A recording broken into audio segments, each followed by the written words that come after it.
सहाबा इकराम रिदवानुल्लाहि ताला अलैहिम अजमईन की चंद मिसालें मैं तुम्हारे सामने रखता हूँ। अज़ीज़ान गिराम वक़ार, उन्होंने जिस्म की कुर्बानियाँ दी, माल की कुर्बानियाँ दी, औलाद की कुर्बानियाँ दी, जायदाद की कुर्बानियाँ दी, वतन की कुर्बानियाँ दी, रिश्तों की कुर्बानियाँ दी। क्या नहीं किया मेरे मुस्तफ़ा करीम सल्लल्लाहु अलैहि वसल्लम की मोहब्बत पाने के लिए। हर चीज़ को उन्होंने ठुकराया है। हज़रत सुहैब रूमी एक सहाबी हैं, जवान, और मक्का मुकर्रमा में उनका हाल ये था, इतनी महंगी खुशबू लगाते थे कि जिस गली से गुजरते पूरी गली महकती थी।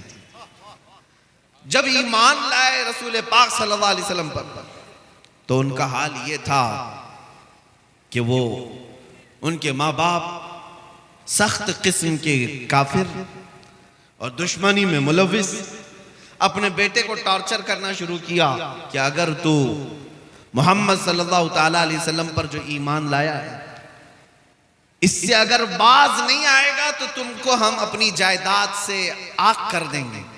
यानी बाप कहता है मेरी जायदाद में तेरा हिस्सा नहीं होगा। बेटे ने कहा खुशी खुशी मंजूर है, पूरी जायदाद आप रख लो, मुझे मेरे मुस्तफ़ा की मोहब्बत काफी।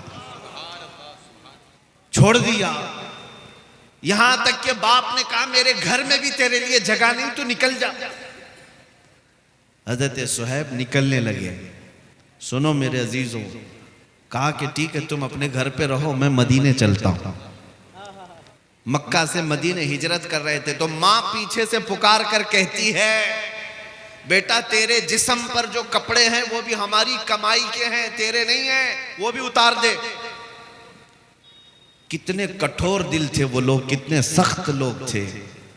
हज़रत सुहैब ने वो लिबास भी उतार दिया, टाट के कपड़े पहन लिए, टाट की गोनी डाल ली, कांटे लगा लिए और चलने लगे। तब भी बस नहीं किया, बाप ने कुछ गुंडों को भेजा बीच रास्ते में हज़रत सुहैब को मारने के लिए। गुंडे आए, रास्ते में इतना मारते कि उनकी नाक फट गई, खून जारी हो गया।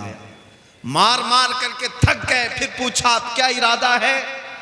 वो उठते हैं और लंगड़ते हुए कहते हैं मदीने जाना है, मुस्तफ़ा करीम सल्लल्लाहु अलैहि वसल्लम के यहाँ जाना है। ख्वाहिशात तो ये कहती हैं कि अपने घर में रहे, ख्वाहिशात तो ये कहती हैं कि मैं अपने माल का मालिक रहूं, लेकिन ठुकरा देना सिर्फ मेरे मुस्तफ़ा के लिए, यही ईमान है, यही ईमान है। और इतने जख्मी थे, पैदल चल करके मदीने आए। सहाबा कहते हैं जब वो मदीने आ रहे थे, शाम का वक्त था, रसूल पाक सल्लल्लाहु अलैहि वसल्लम मस्जिद नबवी से बाहर आकर खड़े हैं, जैसे किसी का इस्तकबाल करने के लिए खड़े हैं।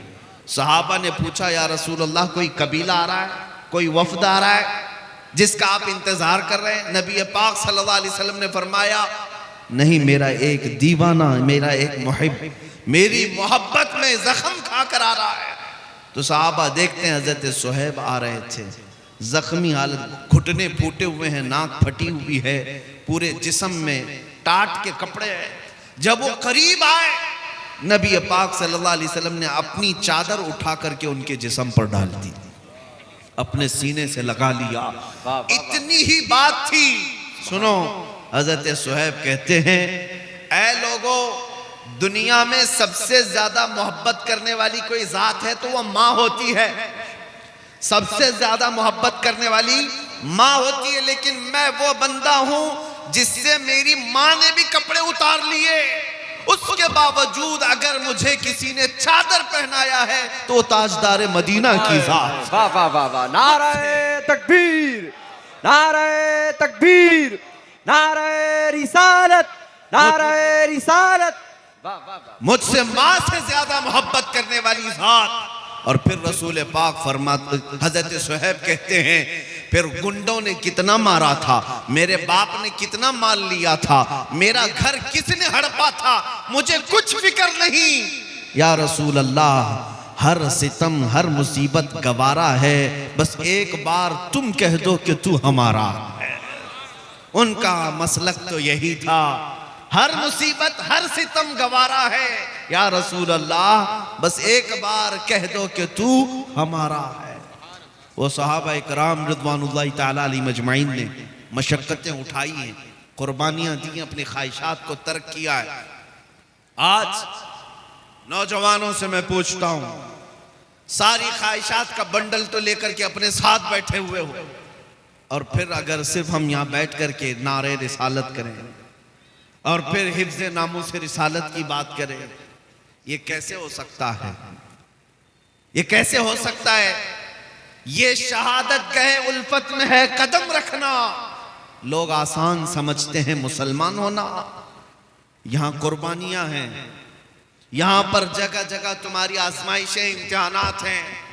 ए नौजवानों, हर चीज के लिए तैयार रहो, इसलिए कि खुदाए रब्बुल आलम, खुदाए अजीज जब्बार ने इस रोए जमीन के सबसे अच्छे दीन पर तुम्हें पैदा किया। सबसे अच्छा दीन इस्लाम, जिस पर तुम्हें अल्लाह ने पैदा किया, और इतना ही नहीं, सबसे महबूब रसूल की उम्मत में बनाया। जाहिर सी बात है, जब सबसे बड़ी दौलत तुम्हारे पास है तो उतना ही कठिन इम्तिहान भी होगा, वैसी ही आजमाइशें भी होंगी, और सबसे ज्यादा दुश्मन तुम्हारे ही होंगे, क्योंकि दौलत सबसे बड़ी तुम्हारे पास है। सबसे बड़ी दौलत तुम्हारे पास है। आप सोचते होंगे कौन हमारी दुश्मनी करता है? आज एक मसला मैं समझा देता हूं आपको।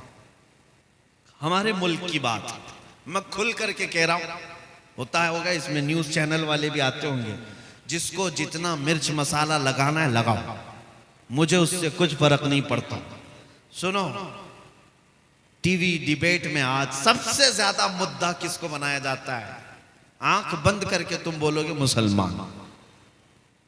सब न्यूज चैनल, जितने भी दज्जाली मीडिया निजाम है, जब तक ये हमारा नाम लेते नहीं, इनकी रोटी चलती नहीं। क्यों मियां, क्या बात है? एक तो मैंने सर्वे की रिपोर्टें देखी, मुसलमान इस मुल्क में सबसे बैकवर्ड है। इनके पास माल की कमी है, इनके पास एजुकेशन की कमी है, इनके पास सियासत नहीं, इनके पास क़यादत नहीं, इनके पास डिपार्टमेंट में लोग नहीं, इनके नेता नहीं। सब रिपोर्ट में हमने देखा, यहां तक के कई रिपोर्टें ये बताती हैं कि दलित समाज से भी नीचे आ गए मुसलमान कुछ मामलात में। इतनी बिछड़ी हुई कौम है अगर, और वो भी पूरे मुल्क में 14% है।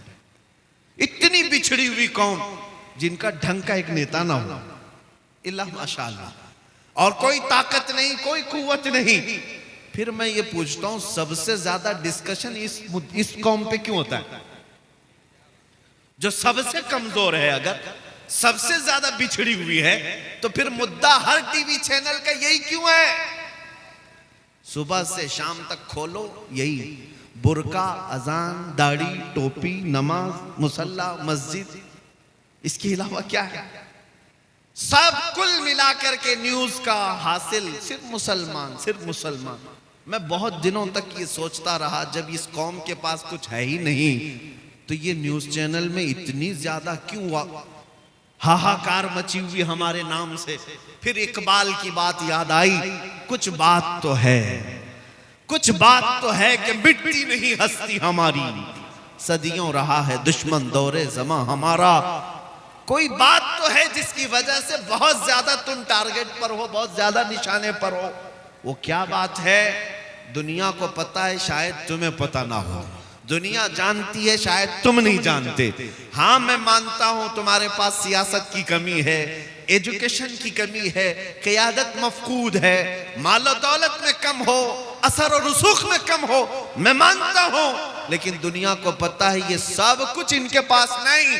लेकिन एक दौलत इनके पास ऐसी है कि जिस दिन वो बेदार हुई, दुनिया का जागना हराम कर कर रखेंगे। वो दौलत का नाम है इश्क मुस्तफा, जिसको इकबाल ने कहा था।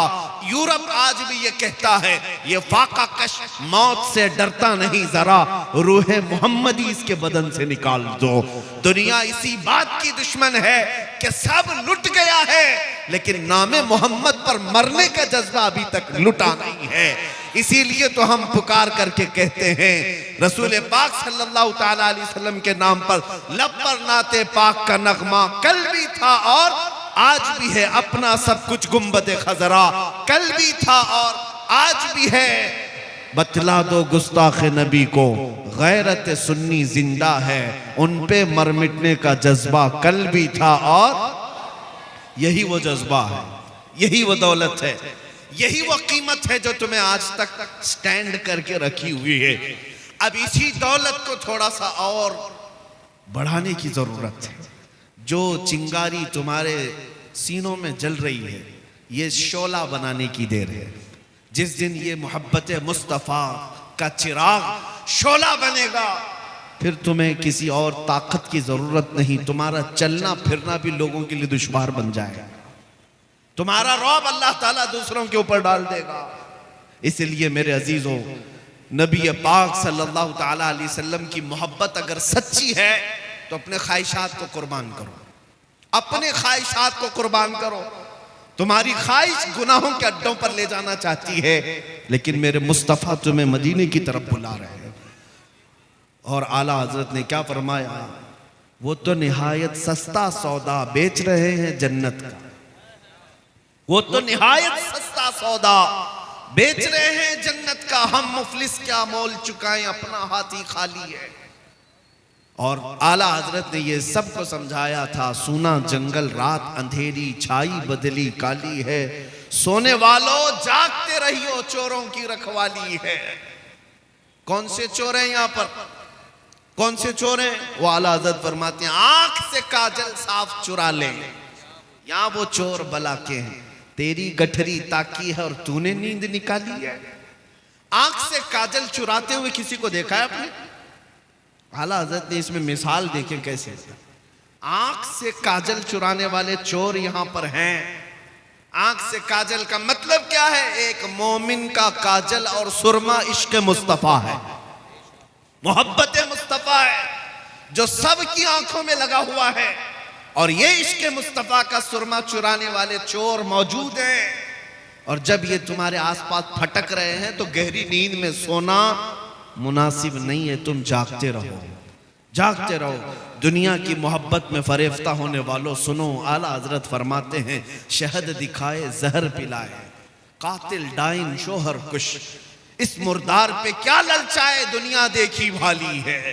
ये दुनिया का हाल ये है कि दिखाने की चीजें शहद जैसी, और जब खाओगे तो वो जहर है। ये गुनाहों को सजा सजा कर लाती है तुम्हारे पास, और तुम उसको समझते हो फैशन है, ये मॉडर्निज्म है। और जब तुम उसको हुलूल कर जाते हो, ये जहर है जो तुम्हें दोज़ख की तरफ ले जा रहा है। आज गुनाहों के नाम बदले जा चुके हैं। बहुत सारे नौजवान शराब पीते नहीं, शराब नहीं पीते, विस्की पीते नहीं पीते, लेकिन बियर पीते। क्या है मियां, बियर क्या चीज? देखा, वो फ्रूट से बनता है। शराब क्या? शराब पकाने से बनता है, वो भी बहुत सारे फ्रूट से ही बनता है। लोगों को जहन बदलने के लिए नाम बदले गए। जिना का नाम क्लब रख दिया गया, मुजरे करने के लिए, भंगड़ा डालने के लिए बुरे अल्फाज इस्तेमाल किए जाते थे। पहले नचनिया कहते थे, लेकिन अब उसको डांस का नाम दिया जाए, वही फैशन है, वो फैशन है। जुआ खेलने वाले होते थे, उनसे दुनिया बचती थी, लेकिन अब जुएबाज, सट्टेबाज, दुनिया के बड़े बड़े करोड़पति बैटिंग करते हैं। हम क्या काम है? क्रिकेट, फुटबॉल में बैटिंग करना। जुएबाज, गैम्बलर, ये वो लोग हैं जिनके मुतालिक रसूल पाक सल्लल्लाहु ताला अलैहि वसल्लम की अहादीस में सख्त तरीन मजम्मत आई है। सूद खाने वाले, आप ब्याज कहते रहे होंगे, लेकिन अब दुनिया उसको इंटरेस्ट के नाम से, नया लफ्ज फाइनेंस के नाम से खिलाती है। सूद का एक लुकमा खाने वाला, मेरे मुस्तफा फरमाते हैं, खाने काबा के सामने अपनी मां से जिना करने के बराबर। मुसलमानों को इन तमाम चीजों में लाकर डाल दिया गया है। गुनाहों के नाम बदले गए। इसीलिए एक ही बात मैं कह रहा हूं, तवज्जो से सुने, जब तक तुम अपनी ख्वाहिशात को हुजूर की मर्जी के मुताबिक नहीं बनाओगे, ये दुनिया कदम कदम पर तुम्हें जहर पिलाती रहेगी, जहर पिलाती रहेगी। आपको क्या क्या नाम दे दिए गए। बहुत सारे नौजवान सजने संवरने के नाम पर अपना तशख्खुस बिगाड़ लिया, अपनी आइडेंटिटी बदल ली। तुम्हारी दाढ़ियां तो गटर में बह रही हैं, तुम्हारी टोपियां तो छुपी हुई हैं, शर्म आती है। उन दूसरों को देखो, चोटी रखने में शर्म नहीं आती, बालियां पहनने में शर्म नहीं आती, चूड़ियां पहनने में शर्म नहीं आती। नौजवानों की बात कर रहा, कपड़े फाड़ करके पहनने में शर्म नहीं आती, लेकिन मुस्तफ़ा करीम के अखलाक पर अमल करने में शर्म आती है। इंसाफ करो, फिर कौन से मुसलमान हो। जब तक तुम अपने आप को ना बदलोगे ये हालात नहीं बदलने वाले। कुरान कहता है इन्नल्लाह ला युगय्यिरु मा बिकौमिन हत्ता युगय्यिरु मा बिअनफुसिहिम, बेशक अल्लाह ताला उस वक्त तक किसी कौम की हालत को नहीं बदलता जब तक वो कौम खुद अपनी हालत नहीं बदलती। आज बदलने का वक्त है। शायर ने सच कहा है, जगह जगह के थक चुके हैं तुम्हें यह हंगामे, नशाते लज्जते ख्वाबे गिरां बदल डालो। गलत रवि से मनाजिल का बहुत बढ़ता है, मुसाफिरों रविशे कारवां बदल डालो। मैं आया हूं सिर्फ यहाँ पर इस बात के लिए कि तुम्हारे घरों में हर पैदा होने वाला बच्चा मेरे मुस्तफ़ा का सिपाही बनकर के निकले, नबी पाक सल्लल्लाहु ताला अलैहि वसल्लम की इज्जत पर पहरा देने वाला बनकर निकले। इतने बड़े अजीम काम के लिए उठने वाला एक बच्चा, जाहिर सी बात है उसे अंदर से और बाहर से पूरा पाक होना होगा, उसकी तरबियत पर पूरी तवज्जो देनी होगी।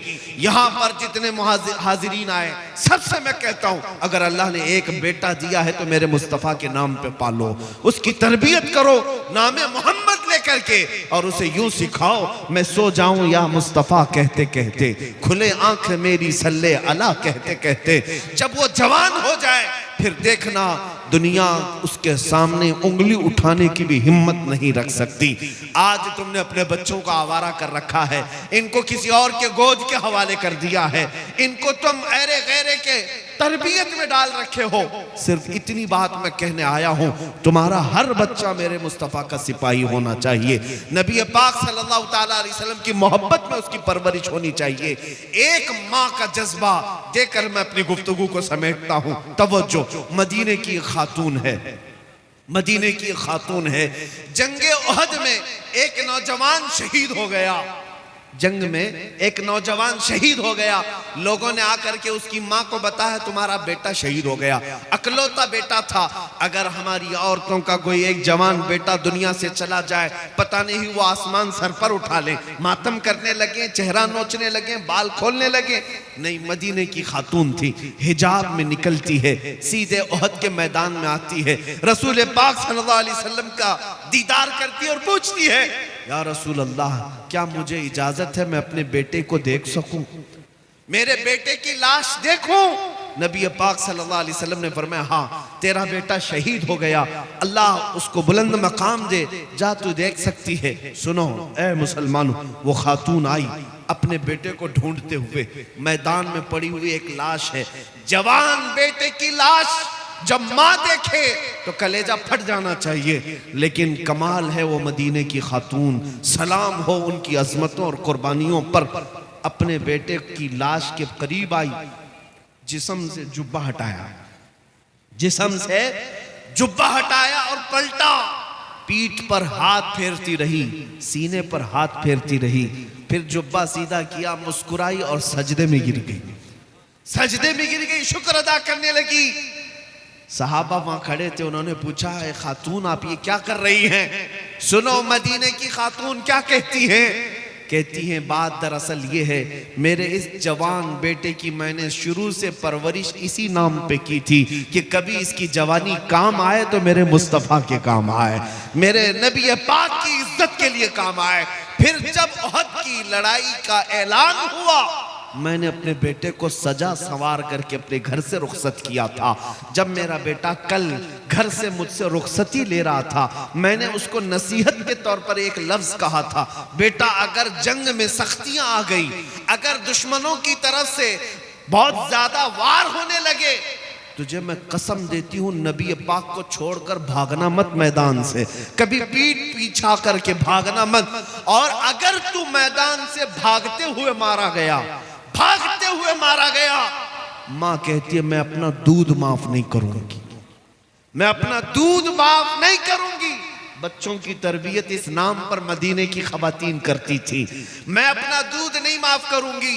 ये खातून कहती है मुझे फिर जब पता चला मेरा बेटा शहीद हो गया, मैं दौड़ती हुई आई देखने के लिए और मैंने इसका जुब्बा उठाकर जो पीठ पर देखा, यही देखा कि कहीं ये भागते हुए पीठ पीछे से तो नहीं मारा गया, काफिर होने से पीछे से वार करके तो नहीं मारा, ये भागता हुआ तो नहीं मारा गया। मैंने देखा मेरे बेटे की पीठ पर एक भी तीर का निशान नहीं है, जितने निशान है सब इसने सीने पर लिया है। इसी बात पर मैं अल्लाह का शुक्र अदा करते हुए सजदा रेज़ हुई। वो कैसी खवातीन थी, अपना लाल और अपना जिगर दे भी दिया, लेकिन ये देखा कि मेरे मुस्तफ़ा की खिदमत में पूरा उतरा भी है या नहीं उतरा।